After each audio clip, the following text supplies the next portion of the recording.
Perhatikan sistem persamaan diferensial dx dt sama dengan AX. Di sini kita hanya akan bekerja dengan X berupa vektor 2 kali 1. Kemudian persamaan diferensial ini dilengkapi dengan kondisi awal seperti ini. Jadi T0 dan X0 diketahui.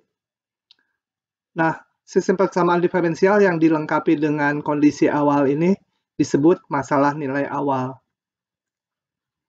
Pada video ini kita akan mengkaji cara memperoleh solusi dari masalah nilai awal ini. Nah, vektor X itu disebut solusi dari masalah nilai awal bila vektor tersebut memenuhi persamaan diferensial dan kondisi awal yang diberikan. Artinya, kalau X ini kita substitusikan ke ruas kiri, dan kita hitung, demikian juga vektor X kita hitung ke ruas kanan, maka kedua ruas hasilnya sama. Nah, satu teorema penting untuk mendapatkan solusinya, yaitu masalah nilai awal ini itu selalu mempunyai solusi tunggal dan berlaku untuk semua T anggota bilangan real. Hal ini sangat menguntungkan kita, kenapa? Karena teorema tersebut menjamin bahwa solusinya pasti ada. Dan lebih lanjut, bila kita mencari solusinya dengan metode apapun, solusi yang diperoleh pasti akan sama karena solusinya tunggal.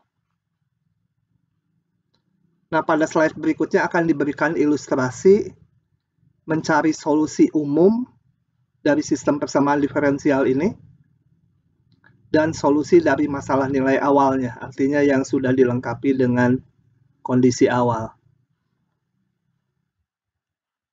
Perhatikan sistem persamaan diferensial ini dengan kondisi awal seperti ini. Nah, persamaan diferensial yang kita ambil saat ini masing-masing saling tidak bergantungan. Jadi turunan dari X1 hanya melibatkan X1, turunan dari X2 hanya melibatkan X2. Nanti berikutnya kita akan lihat sistem yang fungsinya saling terkait. Nah, solusi umum dari masing-masing persamaan diferensial ini dapat kita hitung atau kita tentukan dengan metode pemisahan variabel yang sudah kita kenal. Jadi akan diperoleh solusinya masing-masing ini. Oke, kita akan menuliskan permasalahan ini dan solusinya dalam bentuk vektor.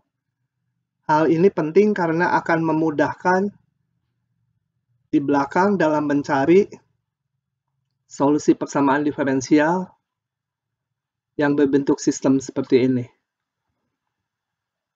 Oke, dalam notasi vektor kita tulis seperti ini. Matriks A-nya adalah kita ambil dari koefisien-koefisien ini.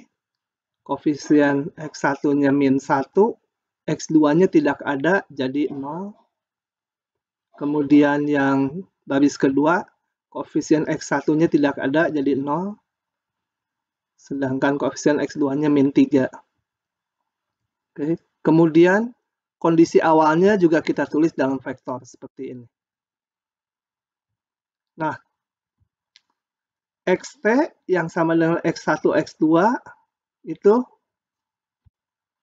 ini ya, Xt itu adalah vektor yang dibentuk dari solusi ini. Dapat saya tulis yang ini, saya tulis seperti ini.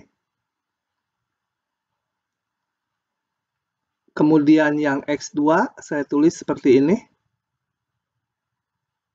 Kemudian ini bagian dalamnya mau saya keluarkan sehingga bisa ditulis seperti ini. Oke, kita sebut X1 vektor adalah ini. Jadi konstantanya kita nggak tuliskan. Dan X2 juga bagian yang ini aja, tanpa konstantanya. Maka X1 ini dan X2 masing-masing solusi dari persamaan diferensial ini. Untuk itu coba kita lihat.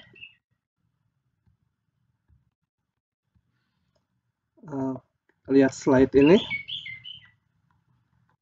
Ini saya salin lagi X1 dan X2-nya.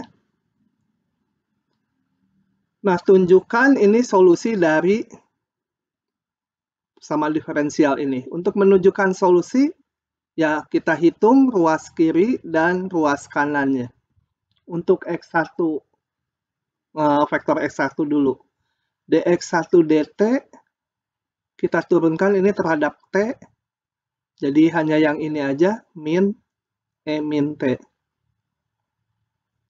Kemudian saya mau hitung A kali vektor X1.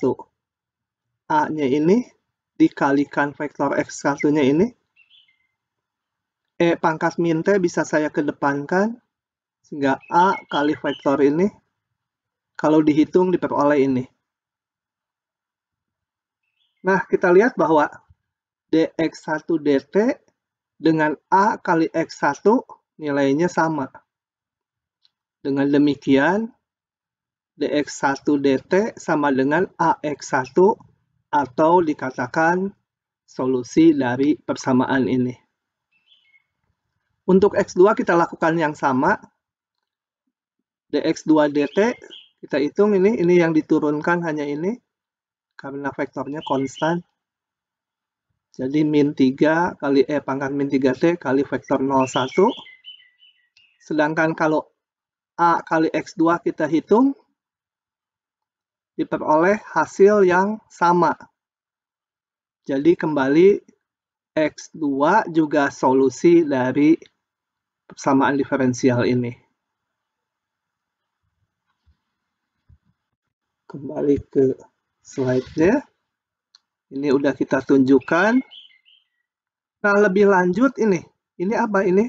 Ini adalah dinamakan kombinasi linier dari X1 dan X2.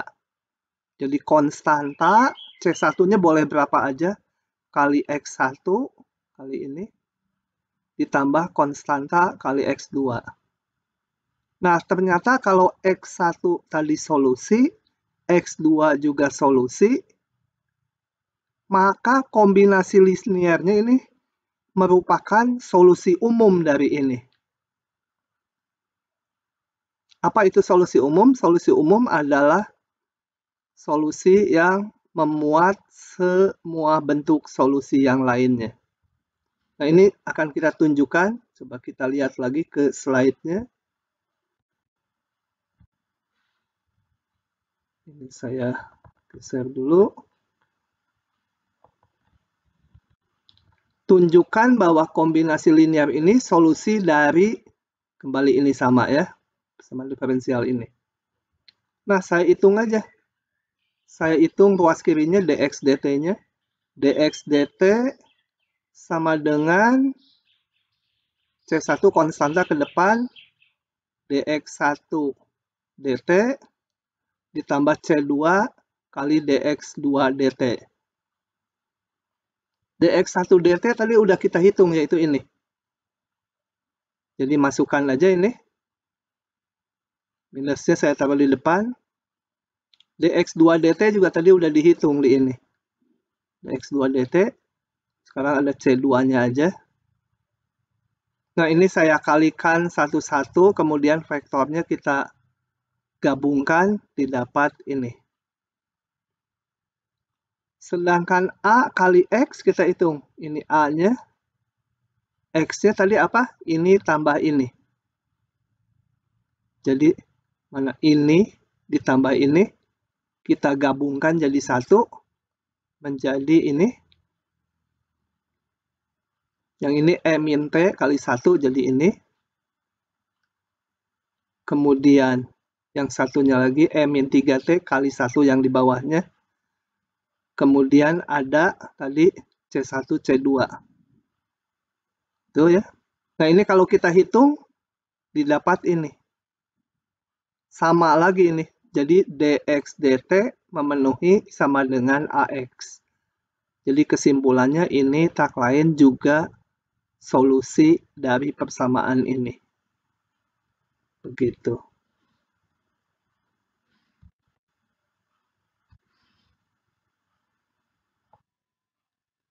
Nah, setelah kita mendapatkan solusi umum ini, yang isinya adalah ini vektor X adalah ini, maka selanjutnya kita akan menentukan nilai C1 dan C2 berdasarkan kondisi awal yang diberikan. Jadi untuk T0 kita masukkan ke sini, T-nya 0, maka nilai X1 dan X2 masing-masing 2 dan 5. Oke, ini kita hitung. T-nya 0, ini. Hasilnya harus X1-nya 2, X2-nya 5. Nah, kalau ini kita hitung, maka akan diperoleh C1-nya 2 dan C2-nya 5. Sehingga kita peroleh solusi masalah nilai awalnya adalah ini. Nah, berikutnya kita akan lihat gambar dari solusi ini, baik solusi umum ataupun solusi masalah nilai awalnya pada bidang fasa. Jadi kita akan lihat ini gambarnya di bidang fasa, kemudian ini, dan solusi umum ini. Coba pertama kita akan lihat dulu yang ini. Nah, itu digambarkan di sini. Jadi C1X1 adalah tadi bentuknya ini. Kita lihat bahwa di sini yang berperan hanya bagian X1 saja, X2-nya selalu 0.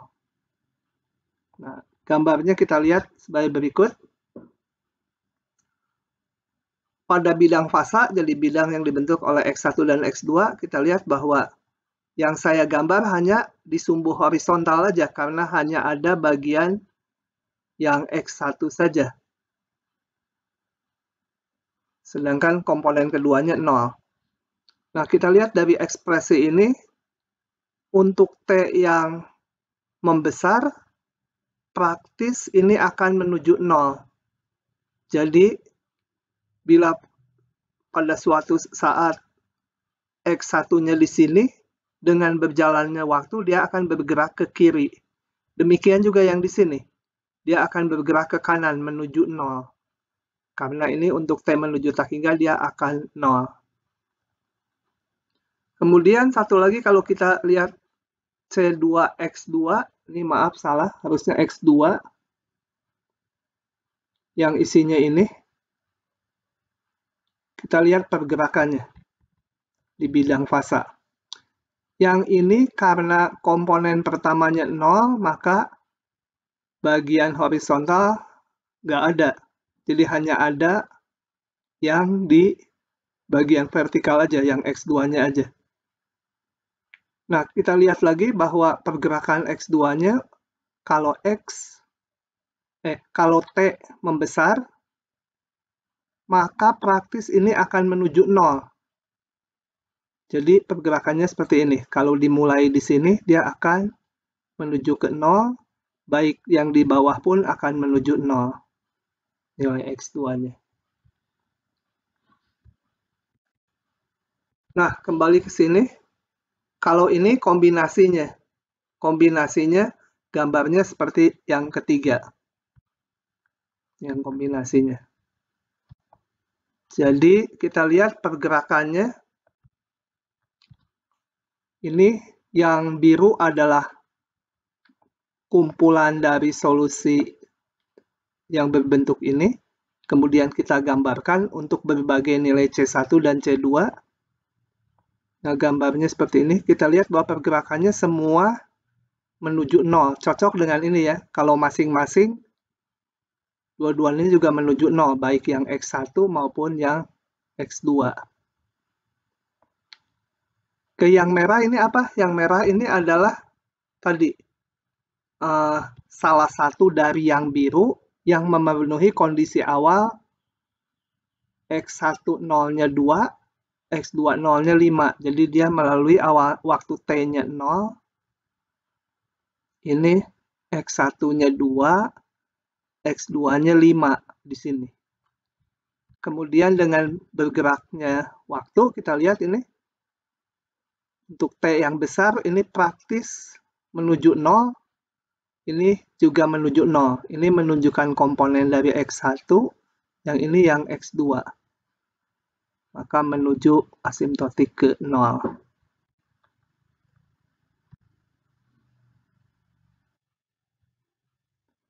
Nah, sekarang kita akan mengkaji prosedur umum mencari solusi masalah nilai awal dari persamaan diferensial berikut.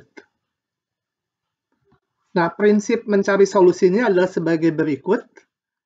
Pertama-tama kita cari dua buah solusi, yaitu X1 dan X2, yang merupakan solusi dari sistem persamaan diferensial ini. Kedua solusi ini harus saling bebas. Artinya yang satu bukan kelipatan konstan dari yang lain. Nah, setelah ini didapat, maka solusi umumnya adalah kombinasi linier dari X1 dan X2.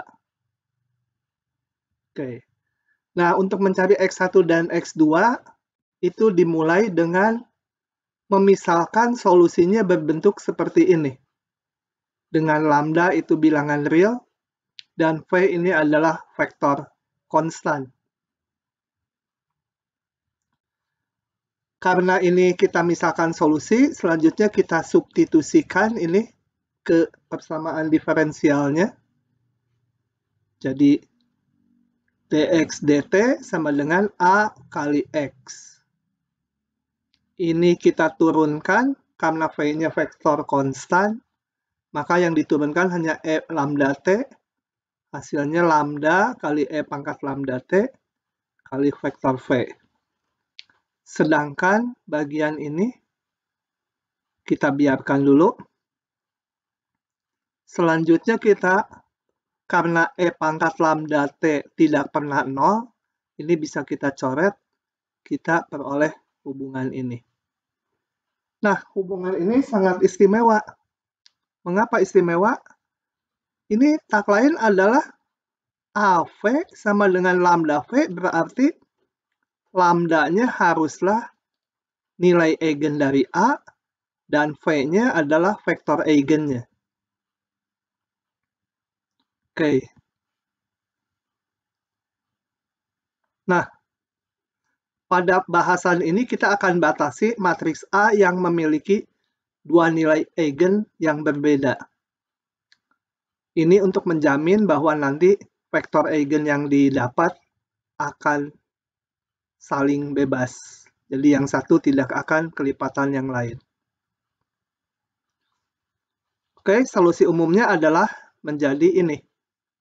Jadi tadi solusinya berbentuk ini, kita dapat dua buah pasangan eigen, maka solusi umum adalah C1 kali ini, pasangan eigen yang pertama, C2, ini lambda dan V2 adalah pasangan eigen yang kedua.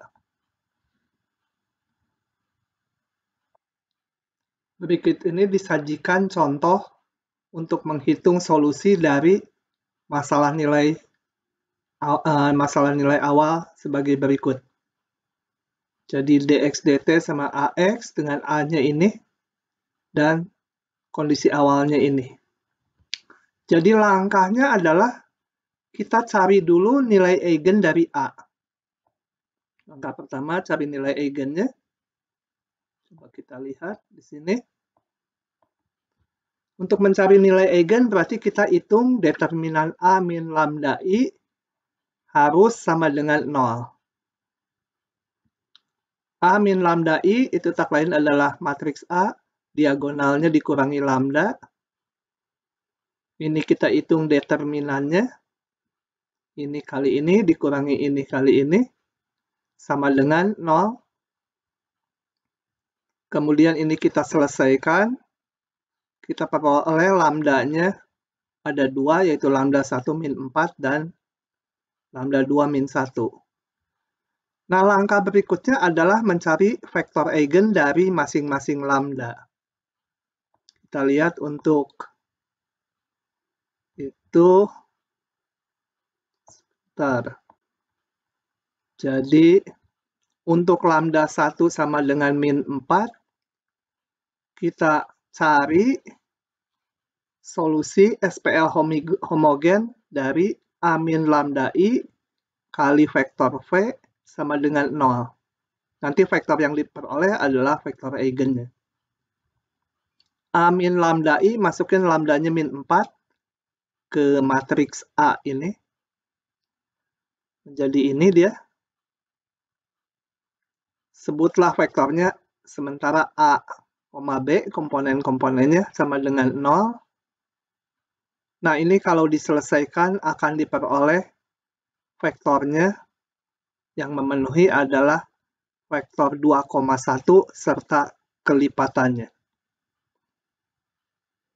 Ya, jadi T ini bilangan real, tapi tidak boleh 0. Saya namakan V1 ini karena nanti ada yang kedua. Ini vektor eigen pertama. Kemudian untuk nilai eigen yang kedua, lambdanya min 1. Kita masukkan lagi ke matriksnya. A min lambda I kali V sama 0. Masukkan ke matriksnya. Sebutlah V-nya ini A, B lagi. Sama dengan 0, 0. Ini kita kalikan, kemudian diselesaikan. Dapat V2-nya 1 min 1. Ini harusnya kali T ini. T dikalikan 1 dan min 1. T-nya kembali tidak boleh 0. Nah, dengan demikian maka solusi umum adalah C1 kali E pangkat nilai eigen pertama kali vektornya. Ini konstanta T-nya nggak usah diikutkan lagi karena udah ada konstanta ini. Ditambah C2 E pangkat nilai eigen kedua kali vektor eigen yang bersesuaian. Oke, itu solusi umum. Kalau kita lihat ke atas, di sini diberikan kondisi awal ini. Jadi pada saat T-nya 0, maka ini X1-nya 4, X2-nya min 1. Jadi kita masukkan kondisi awalnya ke solusi umum. X ini 0, masukkan T-nya 0. Di sini masukkan T-nya 0 menjadi E pangkat 0. Ini kita hitung. Vektornya ini masukkan 2C1, ini C1 itu. Yang ini C2 kali 1, C2 kali min 1. Nah, dari sini kita peroleh persamaan 2C1 ditambah C2 sama dengan 4. Jadi syarat awalnya 4 ini ya. Yang komponen pertama. Kemudian yang komponen keduanya yaitu C1 dikurang C2 itu min 1. Dari sini kita peroleh kalau diselesaikan C1-nya 1, C2-nya 2. Sehingga solusi masalah nilai awal semula adalah ini. Itu ya. Kalau mau terlihat semuanya ini. Oke, itu adalah contoh menyelesaikan masalah nilai awal.